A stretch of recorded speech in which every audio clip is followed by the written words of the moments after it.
formação política, juntamente com o meu companheiro Davi, né? Só para dizer que nós já vamos começar a chamar nossa convidada e nosso convidado para a mesa.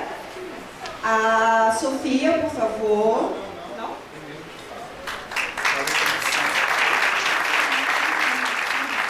Léo, por favor.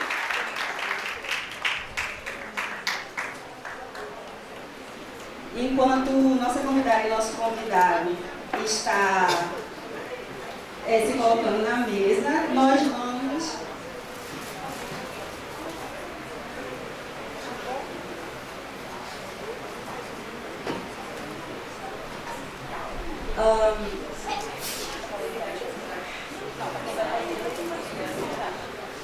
gente, só alguns 3 avisos. Retomando, não podemos comer nem beber aqui no auditório, não podemos botar nossos celulares para carregar aqui, somente no saguão. E quando for a parte das perguntas para a nossa convidada e nosso convidado, a gente se dirige para cá, para esse púlpito, tá? Por causa da luz, e é mais conveniente assim. Agora nós vamos dar início à abertura. Pessoal, boa noite. Sejam todos e todas bem-vindos ao nosso primeiro encontro de formação político-sindical do Sinasef. Gostaríamos primeiro de fazer alguns agradecimentos. Primeiramente, agradecer ao Centro Paula Souza por ter cedido esse espaço, na figura principalmente da Doroti, que é responsável, né, pelo setor aqui que nós estamos utilizando, né. Segundo, agradecer aos sindicatos dos trabalhadores do Centro Paula Souza, na figura do seu presidente e secretário-geral, Felipe Chad, né, que também foi importante para conseguir viabilizar o uso desse espaço.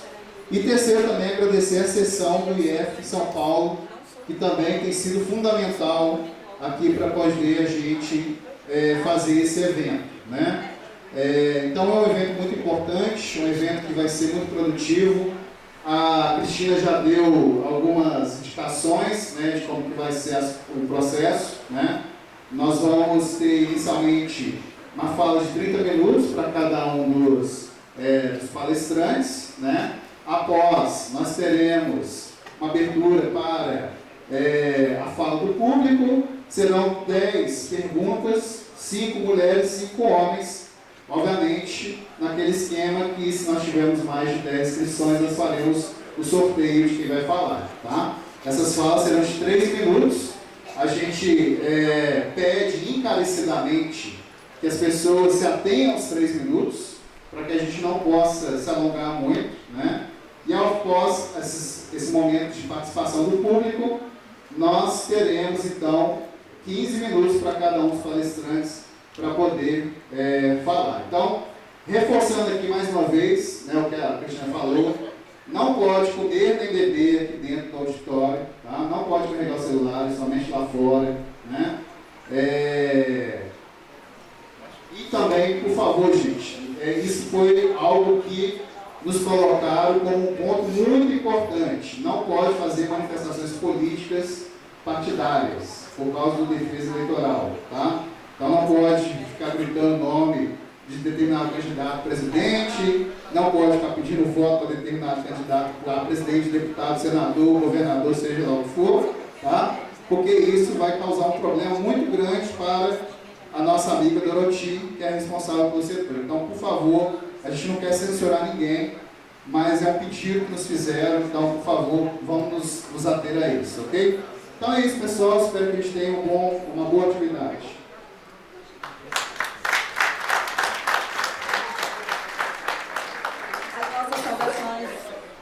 Já foram feitas e a parte de formação política e sindical do Sinasef está muito orgulhosa, juntamente com a sua comissão e os coletivos que a compõem, por estarmos fazendo o primeiro encontro nacional de formação política e sindical de 37 anos do nosso sindicato. É um marco histórico, pelas nossas mesas e o nosso plenário.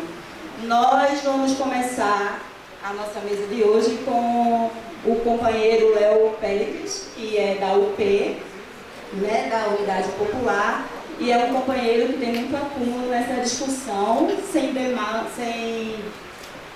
esqueci a palavra, mas sem se estender, vou passar a palavra para o companheiro.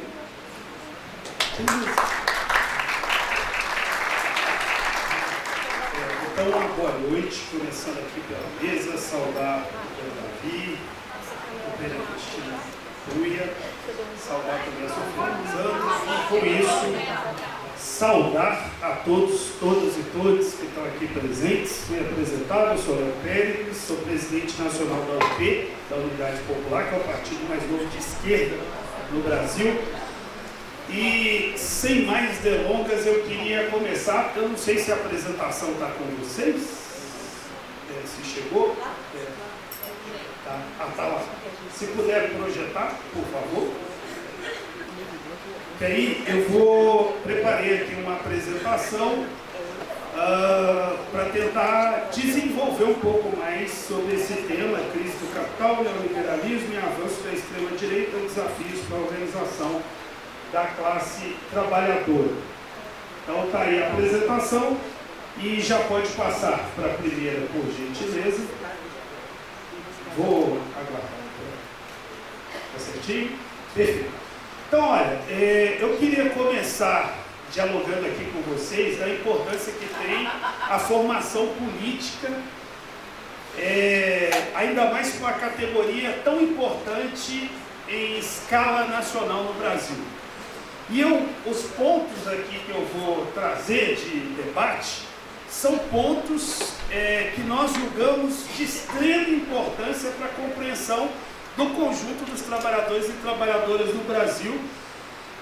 Pode ser que chova no molhado para alguns e algumas de vocês, mas queria desenvolver isso e contar também com as contribuições, com as críticas, etc. Então eu queria começar primeiro falando de uma questão importante, que é o aguçamento da crise geral do sistema capitalista. Me parece que isso é um ponto de partida de muita importância para a gente só olhar a conjuntura hoje.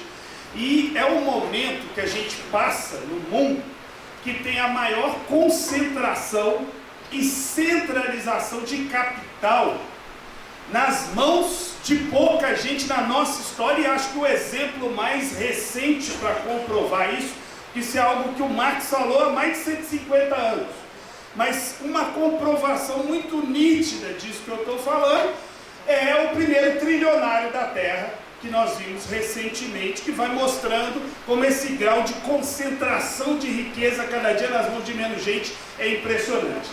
Outro elemento importante que eu queria destacar aqui, que essa crise, ela gera muitas contradições no mundo, e acho que a principal é o acirramento das contradições entre as classes sociais.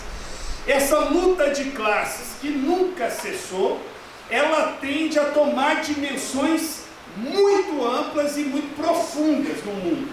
Então isso é um outro elemento chave.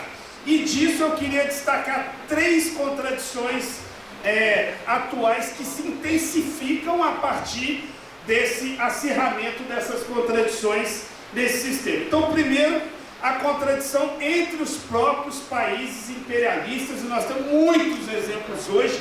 Talvez o principal, a disputa entre os Estados Unidos e China, que eu quero desenvolver um pouquinho ao longo da intervenção.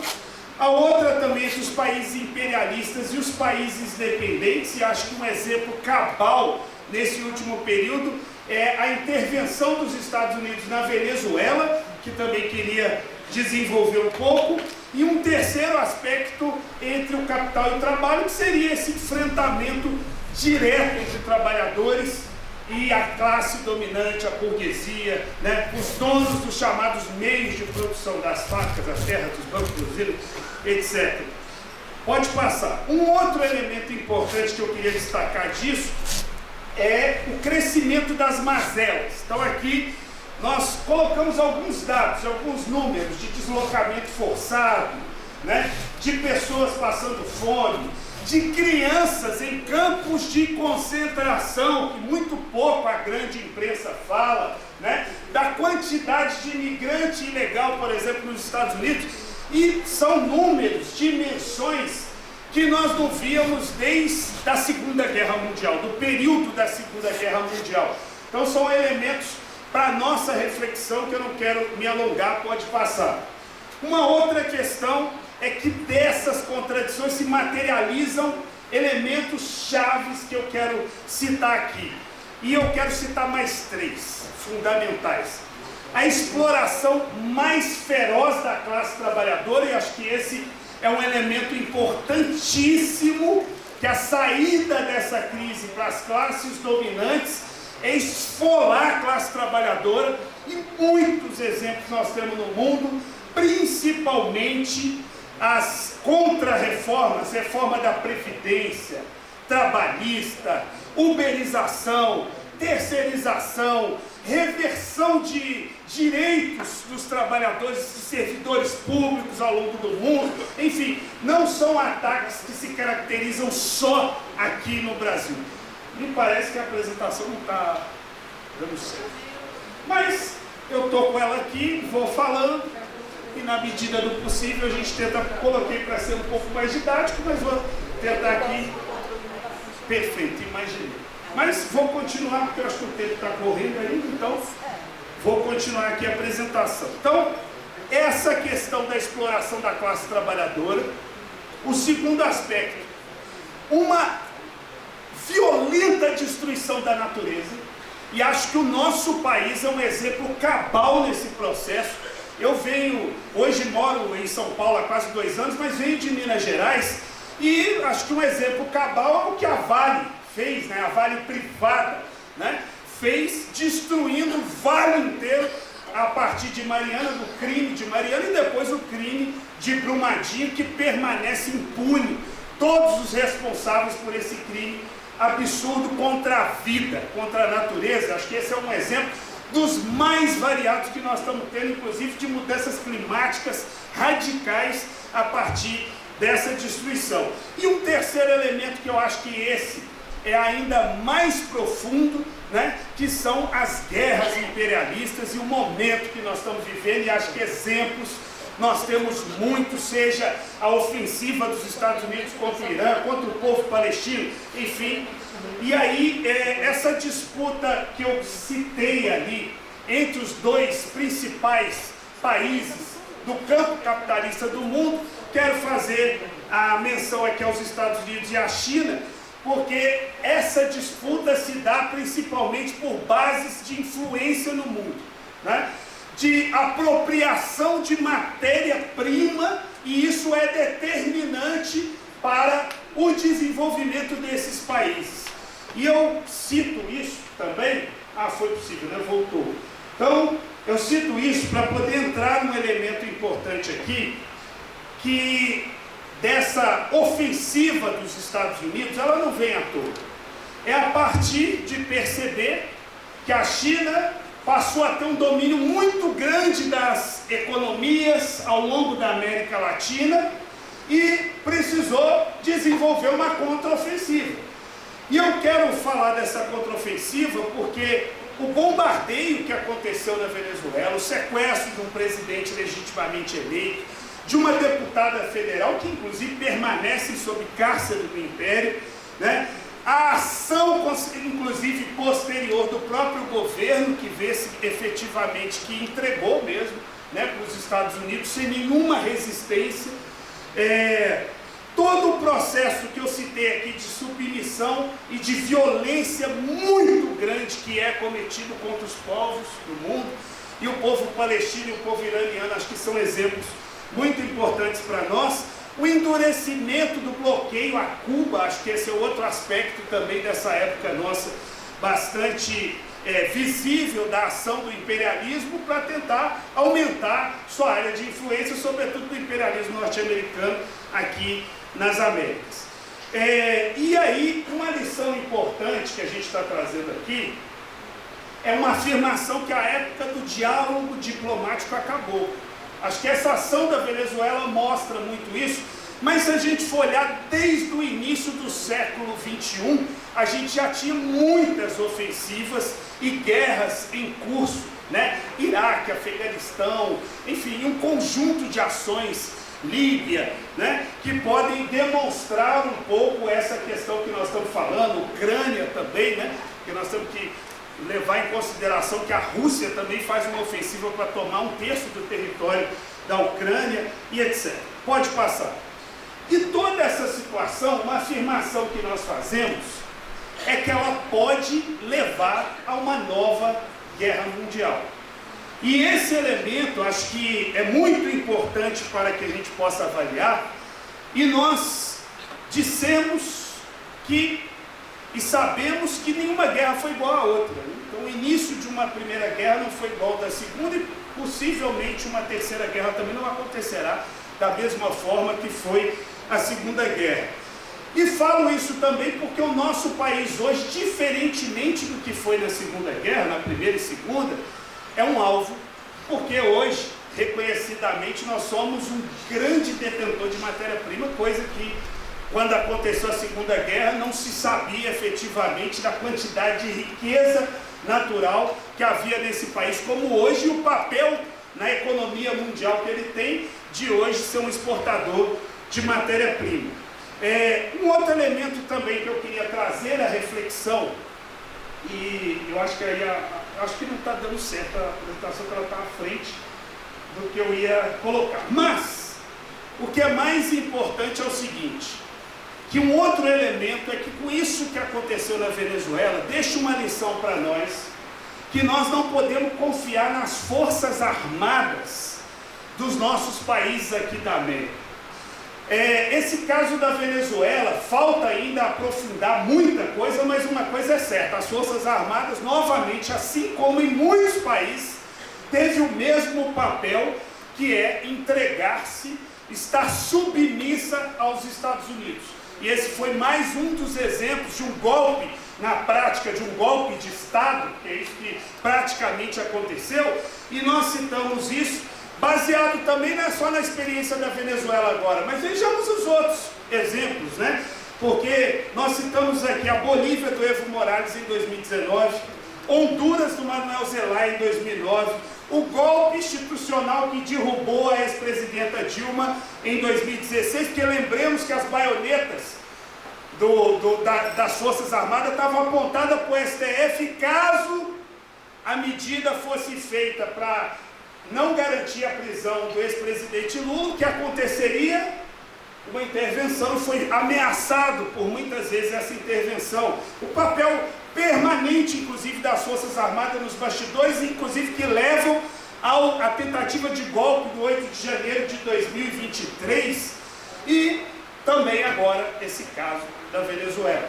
Então, são lições importantes para a gente poder pensar a nossa ação enquanto classe trabalhadora nesse processo. Qual é o nosso papel, inclusive, para a garantia de soberania, de independência efetiva do nosso país? Sabemos também que um golpe, para ele poder acontecer, ele precisa de correlação de força, isso é evidente. Mas um elemento importante é que há uma submissão muito grande das nossas forças armadas aos Estados Unidos. Vejamos que há 3 semanas os generais aqui do Exército Brasileiro estavam fazendo treinamento nos Estados Unidos. Então, não tenhamos ilusão com esse setor. Se para haver qualquer transformação é necessária a articulação da própria classe trabalhadora. Quero desenvolver também um elemento aqui, que o que nos cabe fazer, né? Aí eu não sei, que acho que ele também não está, já está na parte do que nos cabe fazer. Primeiro eu queria destacar aqui que nós precisamos desenvolver a luta para aumentar o sentimento anti-imperialista do nosso povo, né? Acho que esse é um elemento chave muito importante desse período que nós estamos passando. E saber que não é terra arrasada, que no mundo inteiro, a partir dessa ofensiva do imperialismo, também há uma contraofensiva, com mobilizações permanentes dos trabalhadores e trabalhadoras, greves gerais, muitas que aconteceram nesse último período, talvez a maior foi na Bolívia, recentemente aqui do nosso lado, com tanto boicote da grande imprensa, mas também greves gerais na Argentina e muitos outros lugares, mundo afora. E também uma questão fundamental, que o imperialismo pode e deve ser derrotado. E esse elemento também nós podemos buscar em Cuba antes e hoje, porque com toda a ofensiva que o imperialismo faz, o povo cubano resiste. E está melhor do que estava 3 meses atrás. Com as placas solares, com todas as alternativas que vem buscando, mas aquele é um caminho para não estar de joelhos. Agora lembremos que o povo cubano não conta com as riquezas naturais que nós temos aqui, não tem nem queda d'água para gerar energia. Um outro elemento importante